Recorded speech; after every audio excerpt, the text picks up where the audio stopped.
Hey guys, I'm here with my Freddy Krueger glove and my chocolate croissant. Let me tell you, chocolate croissants, guys, really good. Got them at QFC, they're really good. I also got some cinnamon rolls too. Because, yeah, sugar and stuff is horrible for you, but yeah, you only live once. Anyway, as I promised, I was going to do a Nightmare on Elm Street pitch, much like I did with the Halloween pitch. So my wife is talking to her mom now, so I figured this would be a perfect time to kill some time while the pizza gets here. So, anyway, how's everybody doing? Anyway, welcome to the channel, Turbo Turkey Productions. So recently, when I originally started this channel, it was kind of by accident. I just had to, I was showing a video and I had to set up a channel. So it was like, all right, I'll set up a channel. And this was before we ever started Adam and Anna's channel. So I really didn't use it for a while, and then I was like, oh, I might as well use this other channel for something. And so we've done some movie reviews on here. Me and Anna have been on here together. I've done stuff by myself. I've done stories of Turbo Turkey, which is what my sketch group is called and stuff like that, and stories of my life and things like that and all that. But then around Halloween time, I did some pitches for following up every Halloween movie, basically. Besides the first one, because they just did that with the trilogy. And I did ignore the trilogy as well. Maybe in a couple of years I can do a follow-up to one of those. But and they got a lot of views. We got some more subscribers from it. So I was like, well, maybe we're on to something here. So I decided to take on another favorite horror series, the Friday the 13th series. And if you go to the channel, you will see, obviously, that we've done a ranking, or I did a ranking of the Nightmare on Elm Street rankings, movies. I ranked them my favorites and stuff like that. So give that a watch as well. And thanks for the people who watched it and enjoyed it and stuff. Yeah, as far as our Halloween ranking, I may just do it on my own. I had done it with a friend, and Anna's still figuring it out. I'll wait a little while and see if Anna can get the Zoom thing working, figured out, because she was having... It was weird. The Zoom has changed their kind of format a little bit, and so it used to be really easy to upload stuff, and now it's for some reason, telling her it's too big of a file or something to share. I don't know. Whatever. Anyway... This is about a pitch, not about anything else. So, we will be following up the original Nightmare on Elm Street. So this wipes out all the sequels that happened. Those didn't happen right now. So, this will basically be focusing on... now, if you remember the first movie, at the end, we had that weird, kind of dreamy sequence where she's beating Freddy, and her mom's totally fine and not dead and not drunk, and quits drinking just because she doesn't feel like drinking anymore, which is totally a thing that happens when you're an alcoholic. And her friends are all alive. Johnny Depp's there, Then she gets in the car's hood comes up, and it looks like Freddy's thing. And then the mom ridiculously gets pulled through the window, which was obviously like a blow-up doll or something. Which Wes Craven did not want to happen. He wanted that happy ending. That was going to be it. But the studio's like, no, we got to make money. Which is, a studio thing to do. Interesting factoid, though. The producer of Nightmare on Elm Street, New Line, is the brother of Lin Shaye, who plays the teacher in the first movie. Of course, Lin Shaye's gone on to do a lot of horror things with the Further, Insidious and stuff. As well as playing Magda in Something About Mary, and she also played the landlord in Kingpin. So she's had a pretty prosperous career. But yeah, it's just interesting that all that time it was like, oh wow, Lin Shaye. Anyway. So basically, what we're gonna do here, unlike what I was doing a little bit with the Halloween things, where I was kind of following it up to modern times.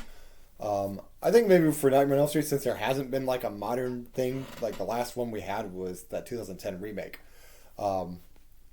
which wasn't so good. So we really, there's been pitches and stuff since Wes Craven's death and stuff like that, but nothing's really come full circle or been adapted or anything like that. So we kind of have a nice clean slate. So I thought for now, at least, maybe at some point I'll do a pitch of a trilogy or something like that. But for now, what I'm going to do is I'll just take each movie and then make a sequel from that movie, working with what characters are survived and things like that, much like I did with the Halloween one. So, at the end of the movie, obviously that was more or less a dream sequence that the studio added on. So, we're going to do what they did in the 80s, and we're going to fucking ignore that ending. We're going to say, screw that shit, that didn't happen. So, we're going to basically go with the ending was Nancy's beating Freddy, the mom is gone, and it's just her and her dad. So I think what we'll do is we'll jump ahead a little bit. This would be a true sequel, a true Nightmare on Elm Street 2. Like I said, the second one referenced her. It was in the same house, but she was not a character in the movie. It never really made sense. Never really made it clear if she was gone or if she just was away. But anyway, what I want to do here is obviously have John Saxon in it, because obviously in real life John Saxon is passed.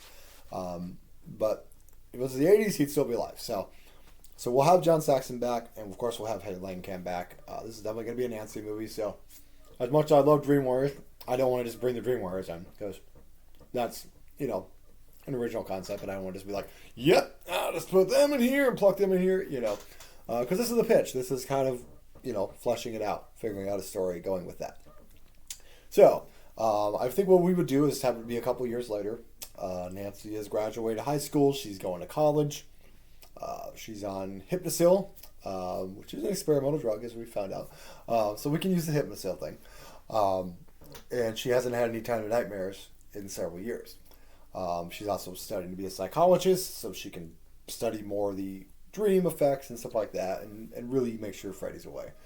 John Saxon's character, I feel like he is very sad, but I don't want him to just be like sad, retired cop at the bar like he was in Dream Warriors, because we're trying to make it a little bit different. Plus, we had the mom being a drunk in the first one, and while obviously both of them had trauma from the whole Freddy Krueger thing, I don't want him to just be like, yep, I've given up on life. But he is very sad that his wife is gone. And his daughter is, moved to college and stuff like that. So, I mean, there's a sadness there. Now, what will happen is, she's at college. She's got a whole new group of friends. She's got a new boyfriend. I'm not going to worry about casting them in terms of, like, actors back then, because I had to pick a bunch of actors from the 80s. So, we're not going to do that so much here. If we were doing a modern thing, I'd probably pick some actors from theirs. But we'll meet some new characters. I'm not going to name names necessarily. We'll just say that they're characters, but they're probably characters that are probably going to get killed by Freddy. So it's not like they're expendable, but they're, I don't need to really necessarily have names for them right now. But for the Halloween one, it was easier to be like, oh, this character, this character, this character. This one is like, I got Nancy and her dad. That's what we got. So they try to reconnect. She's home from college. And they kind of reconnect, and, the mom's picture's there on the wall and stuff like that. And, John Saxon's talking about just, how lonely it's been, and, despite their problems, that, he really misses his wife. So we start off very just simple movie, simple intro. Nancy's talking about, Hypnosol's working really, really well for me. I haven't had any type of dreams I haven't even thought about. And I will not give him that power again. But, unfortunately for Nancy, somebody else is about to give him that power. Because we're going to start with another girl. We'll say high school age. Because I don't want to go too young. And she starts dreaming. And it's not Freddy in full form yet, but she's starting to dream of the glove. She starts having dreams of this glove here. And from that glove, she just kind of sees this kind of glove skating along the street, scraping along the window and all that. But there's nothing in the glove. It's just the glove itself, like this. Ooh, scary. But, I got something on my window here. Yeah, so anyway, so she starts to have dreams about this, and that's starting to give Freddy some of his power back, starting to give him that kind of dream power back that he had lost when Nancy said, no, I will not give you power. So basically it's going to come down to her kind of helping this other girl, fight it. And this other girl will be a second main character. Like I said, she's not Kirsten. We're not going to drag Kirsten into it. We're not going to give her the dream powers and pull her things in. Because, like I said, that was a great idea. They did well with it. I don't want to just rip that off. Now, obviously, if I do a follow-up to Dream Warriors later on, we can play with that a little bit more. What I do is have her start to make a connection with this girl. And I'd start having Freddy slowly but surely start to come back. After the glove, then we see she finds his dusty hat. Then she finds his ripped sweater. Then she finds the boiler room. So it's a slow build towards him coming back. Now, granted, this wouldn't be like an hour and a half in, and then Freddy shows up for 20 minutes, but by no means. This is obviously just slowly building his legend a little bit. And some of the friends, other high school friends, start talking about, oh, I had an older brother. And maybe we can even go with, like, maybe some of these characters are related to... Now, Glenn was an only child, I could tell, because there was no brother or sister there. But maybe the other characters had, siblings. Or maybe their parents had more kids. You don't know. Or had a cousin or something like that. But anyway, they heard about how their cousin or their sister or brother, whatever the case, had died. And they start to tell her about this guy with razor sharp knives who came in the dreams, supposedly. And, they're kind of like, oh, this doesn't make any sense. It's a tragedy. They must have killed themselves or something. There's no way that could have happened, right? But it's like, but because of that, that starts to help grow his legend again, because now people are talking about him. People are giving that kind of power to Freddy Krueger, that Krueger can come back in the dreams. And one by one, these characters, these friends of hers, start to meet Freddy, and Freddy kills them in obviously interesting ways. I'm not going to go for every single kill because that would take forever, and I'd have to come up with all the creative ways he would kill them, which mainly it's with the knife. But the dream sequence, we have a lot of vivid dreams and stuff like that, because I think that's the thing with dreams. They're always very vivid. They can change course in a minute. But yeah, so her friends start to die too. So this girl is obviously very worried, and she finds out. She meets John Saxon's character, and basically talks to him about these friends, because he's investigating it, and he's like, oh, not again, this son of a bitch is back again, crap. And he didn't believe his daughter at first, because he's like, but then obviously seeing what happened, he had to believe it. And so he's working on trying to see how we're going to stop this guy, how we're going to, we brought him out of the dream before, but so he reaches out to Nancy and all that, and then Nancy will meet this girl and say, this is what you have to do. You have to like not give him this power. You have to take that power away. But Freddy's more powerful though, and I think maybe what would be interesting too is, because I think it was the second movie he got more burned. If we actually had that happen with this other character, let's just call her Susan. I'll give her a name, since she's going to be the second main character. And so Susan, in her dream, accidentally shoves him against some fire or whatever, so his other side of his face will be burned, so we get the full Freddy burning.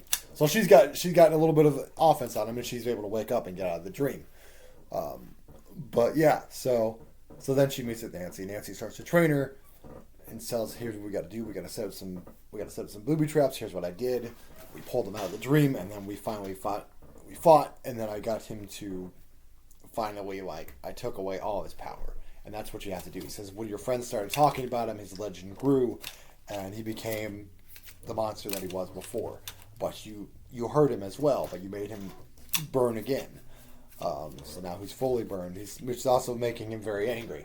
And he's going to try everything he can. So she's trying to help her stay awake, drink coffee, do all that stuff. Stay awake, don't fall asleep. Whatever you do, don't fall asleep. So as it goes, they, she meets up with John Saxon as well, and I'm just calling him John Saxon. His name was I forget. I know his name was Donald, I think. So we'll say Donald, okay. So they're just meeting with Donald. They're setting up a plan. They're setting we got to get him this time. We got to really get him out of there. We got to work this as a team. We got to get him out of the dream so that we can put him to rest. And so they obviously do. They are able to get him out of the dream. They work together, and they pull him out of the dream. Him and Nancy have a big fight. John Saxon will get in there too, to, take a couple shots at him. So Freddy will be a bit wounded, but he'll slash Donald down there. God, what was his name? Nancy. Oh my God, what's her name? Nancy. Was it Nancy Parker? No, that's not it. Shit. What's the hell's her name? So yeah, this is gonna bother me now. I usually know their name. Why am I not remembering their name? So we'll just go to the old Google machine here, and we'll find out what the hell Donald his name. I just know his name was Donald something. Thompson. Was it Thompson? Let's see. Nightmare on Elm Street. Sorry to interrupt you guys here, guys, for a minute here. Let me just...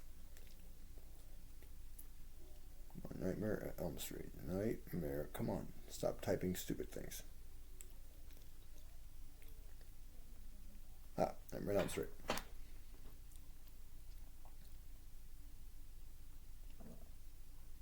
Yep, Thompson. Okay, it's Thompson. All right. So yes, Thompson gets slashed in the face. Big vicious thing. You know, it's a big scratch across his face there. He's bleeding out a bit like that. And yeah, maybe I think Donald will, you know, or Lieutenant Thompson will actually bite it. Freddy will actually be able to defeat him. The scratch on his face is like, you know, really goes deep or whatever. It's across his eyes and everything, so it's very gruesome.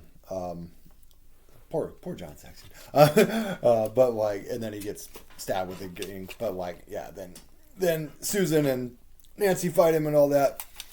And they tie him basically, you know, tie him up or whatever, and then basically just start reciting the same thing they did to beat him before, but it's not working this time. And he said, "I'm too powerful now. You'll never be able to defeat me." But what happens is basically they get to a point where they're just like, okay, how are we going to beat him now? It's not working. It's not working. So, and figure out what they have to do. They have to take him back to the dream. Because now he's lost some of his powers. He's already wounded. So, he's bleeding out himself. He's burned pretty bad. So they're going to go back in the dream. And then they're going to kill him in the dreamland. So a little bit of reverse. As opposed to killing him in the real world, now they're going to go into his world and kill him. So, in the dreamland, they're able to freaking, you know, just stab him a bunch. They basically cut his head off, basically. Boom, I know they did it in Freddy vs. Jason, but that was Jason doing it, so it wasn't them. Actually, it wasn't Jason that did that, did it? Never mind, doesn't matter. Anyway, his head gets chopped off. They throw him in the boiler. The rest of his body in the boiler. There we go. And then they come out of the dream. They try to help Lieutenant Thompson and all that, but unfortunately he does die to his injuries. So they go to his funeral and all that stuff. And that is, you know, and Nancy gets back together with her boyfriend, finds her boyfriend and all that. And Susan's happy as well. Obviously a little bit traumatized, but they remain friends. And we have a happy little ending to close it out. No tease of the claws coming back. Just a happy little boom, it's over. So that would be my pitch if we were to do a follow-up Nightmare on Elm Street 2. So we have Nancy, we have a new character named Susan, and we have Lieutenant Thompson coming back, and a bunch of other side characters or relatives of the original victims, so that we can have kind of that connection. But yeah, I think it's interesting, you know, just to like, they couldn't kill him in the real world, so they had to go back to the dreamland and kill him. Just kind of a reverse of things. So I think it could be a lot of fun. So that is my that is my Nightmare on Elm Street Part 2, if it actually fully followed the first movie events. Cool. So that is my Nightmare on Elm Street 2 pitch, guys. I will be back to try to do a follow-up to Nightmare 2. The very homoerotic movie that it is. But yeah. That also had one of those endings with the bus where it's like, are they all dead now? It's like that was the thing with the Nightmare. So like, so are they dead? Are they still alive? Are they dead? They just move on. They grew up. Whatever, you know. He seems to mainly haunt teenagers and kids, so I guess he didn't go after adults too much. So anyway, guys, hope you enjoyed this, guys. Thanks for watching. Thanks. Subscribe if you haven't already, and I'll be back with more pitches soon. Maybe later tonight. Maybe tomorrow. Definitely during the week, though. I'm going to be off Wednesday night as well for Thanksgiving. They give us a night off from work for Thanksgiving. So Thanksgiving is Wednesday is my Thanksgiving, more or less. Although I'll have some time on Thursday before I go into work. So I'm going to do some videos then, too. So hope you enjoy the Nightmare on Elm Street 2 pitch, guys. And thanks again for watching.